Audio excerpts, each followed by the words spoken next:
Dear children, today we are going to see the rhyme scheme,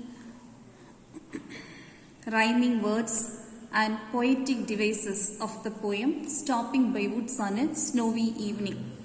So first we are going to see the rhyme scheme. What we are going to see is the rhyme scheme. First we are going to see the rhyme scheme of the poem. So let us see the first stanza. Whose woods these are, I think I know. His house is in the village though. He will not see me stopping here to watch his woods fill up with snow. So these four lines are in the first stanza. So to write the rhyme scheme of the first stanza, we have to read the last words of each line. Here the last word is no. So for the first line, we have to write the rhyme scheme as A. Okay. Then in the second line, the last word is though. See the sound no, though. It ends with O sound. So both ends with the same sound. So for the second line also, we write the rhyme scheme as A. Then the third line. The third line ends with the word here. So the sound of this word is entirely different from the sound of the last words of the first two lines. So it has a different sound. So here we write the rhyme scheme as B. Okay, here we write the rhyme scheme as B. Then the fourth line, the last word is snow. Again the same sound, no, though, snow, same sound. So here we write the rhyme scheme as A. So all together the rhyme scheme of the first stanza is A, B, A. So rhyme scheme of the first stanza.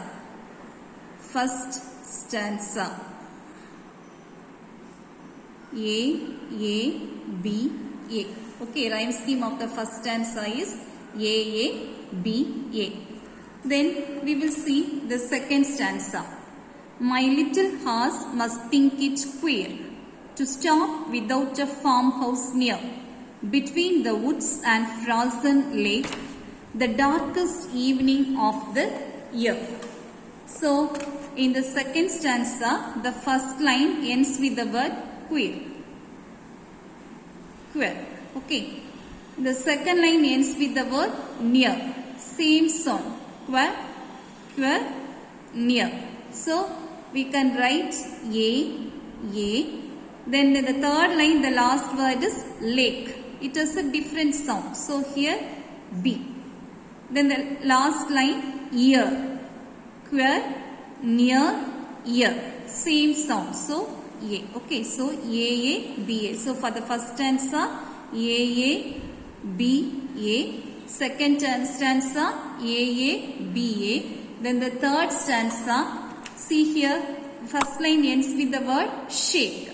Second line ends with the word mistake. Same sound, shake, mistake, ache. So A. Then the third line ends with the word sweep. The sound is different. So here the rhyme scheme B. Then the last line flake. Same sound, shake, mistake, flake, ache. So here also A. So for the third stanza also the rhyme scheme is A, B, A. Then let us see the last stanza.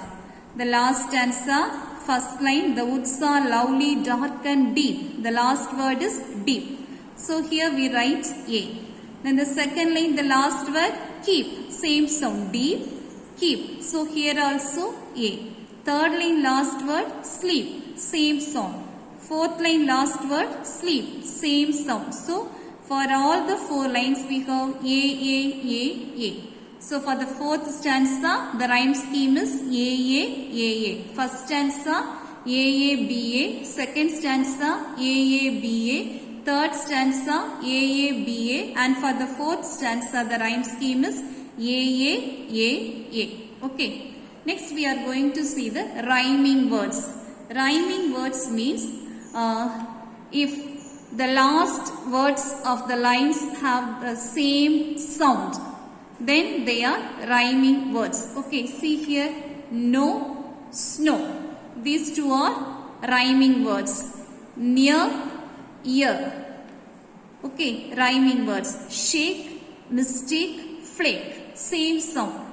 Rhyming words. Here, deep, keep, sleep, sleep. These are rhyming words. So, if the last words end with the same sound, then they are rhyming words. So, see here, no, though, snow.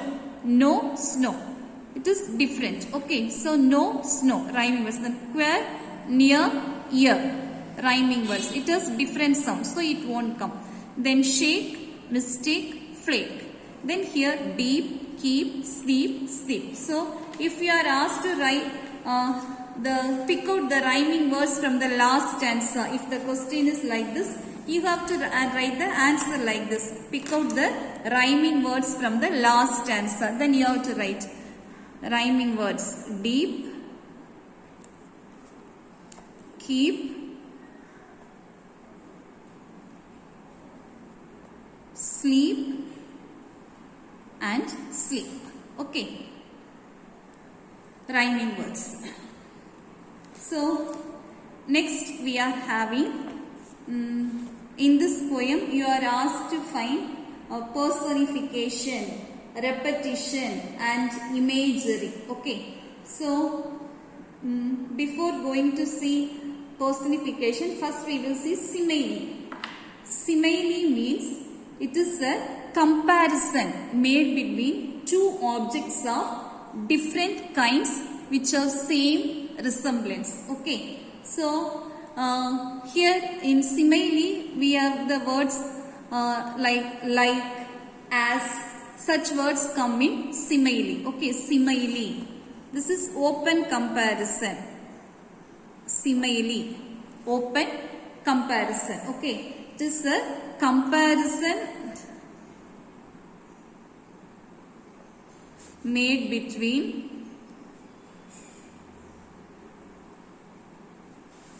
two objects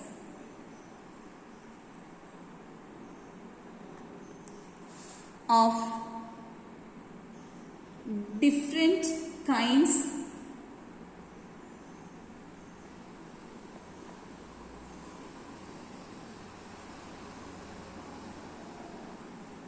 which have some resemblance.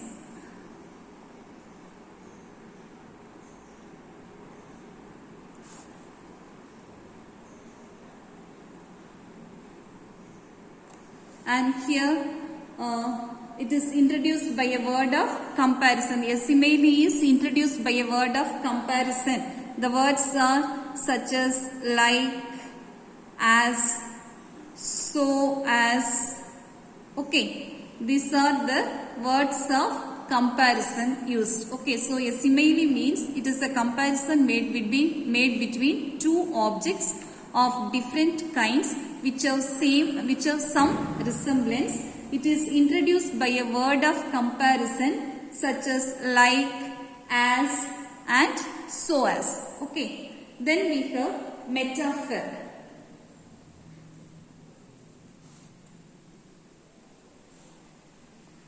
So simile is a open comparison, whereas metaphor is a hidden comparison. It is a hidden comparison. So here we won't have the words like, as and so as. So it is a hidden comparison. So it is a figure of speech in which a word or phrase is applied to an object or action to which it not literally applicable. It is also a hidden comparison. So metaphor is a figure of speech in which a word or phrase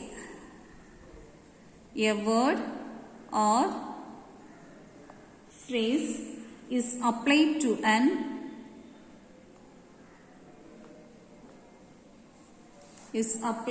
an object or action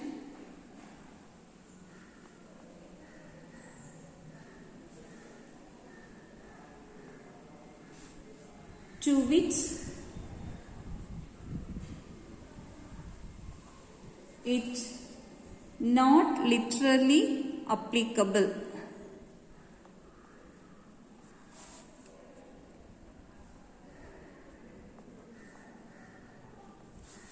So totally it is a hidden comparison, and here we won't have the words of comparison like, as, so as. These words won't come in metaphor. Okay. Then we have personification.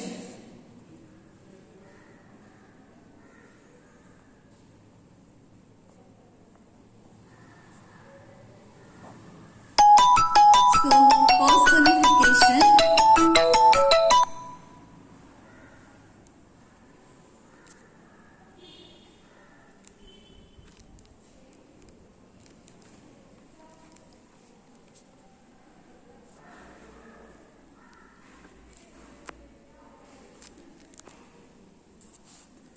personification, it is the figure of speech in which a thing, an idea or an animal is given human attributes. So it is a figure of speech.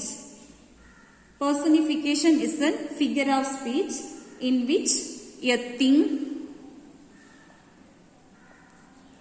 an idea or an animal is given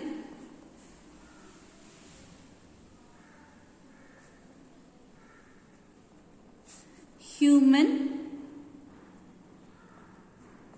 attributes. So in personification we are giving human attributes to non-living things. Okay. So it is a figure of speech in which a thing, an idea or an animal is given human attributes. We are giving human characters, human attributes over a non-living thing or an idea or an animal. That is personification. Then we have repetition.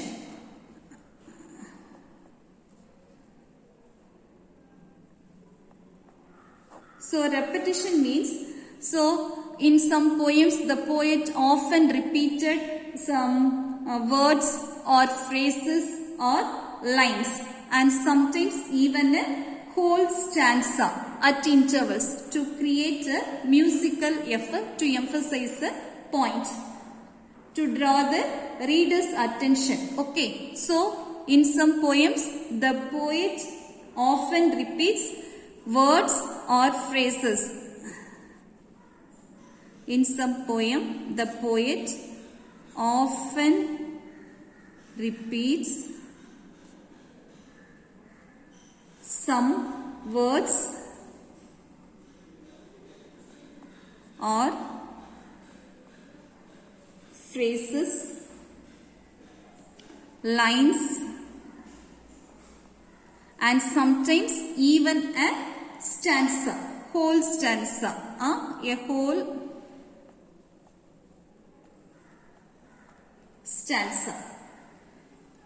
This is called repetition. So in our poem, Stopping by Woods on a Snowy Evening, the last two lines, and miles to go before I sleep, and miles to go before I sleep. Same line is repeated. So it is an example for repetition. Okay, it is an example for repetition. And listen here, he gives his honest bells a shake. Here the word he refers to the animal horse. Here the word he refers to the animal horse. Okay, so here human attributes are given to an animal. Human attributes are given to an animal. So it is an example for personification. It is an example for personification. Okay. Then we have imagery. Imagery. So imagery means the descriptions create a picture in the reader's mind.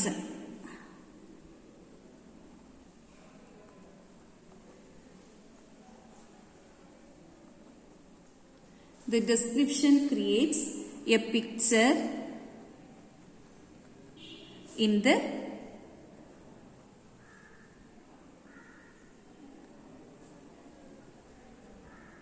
reader's mind.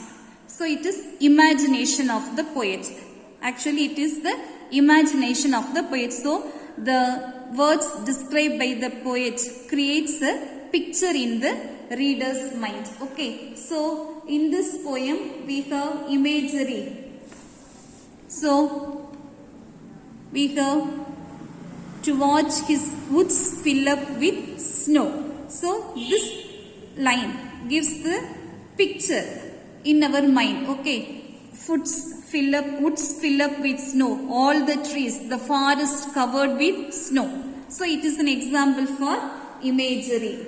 Then frozen lake. It is also an example for imagery. The darkest evening. That is also an example for imagery. The darkest evening of the year. So these are all example for imagery. Woods fill up with snow. Then frozen lake. The darkest evening of the year. The woods are lovely, dark and deep. These are all example for imagery. Okay.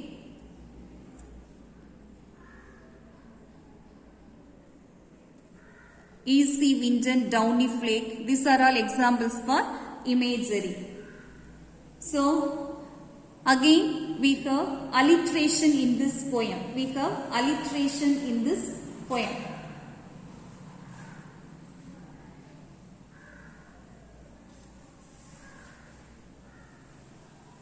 So alliteration means in a line or in a stanza, the words starting with the same letter are called alliteration. Okay, words starting with the same letter. Now see here in the first line, whose woods these are, I think, I know.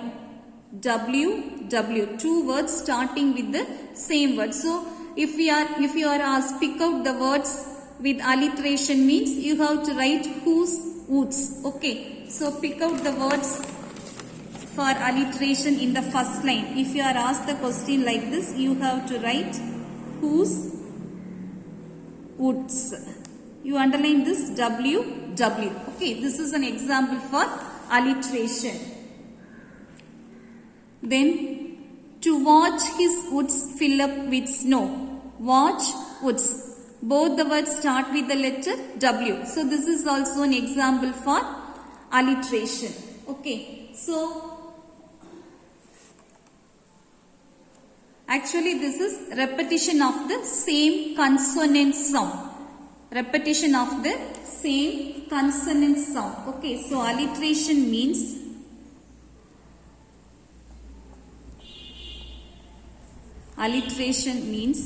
it is the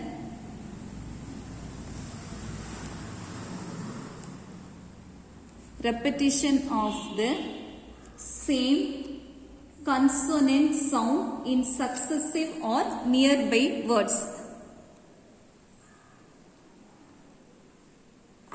Same consonant sound in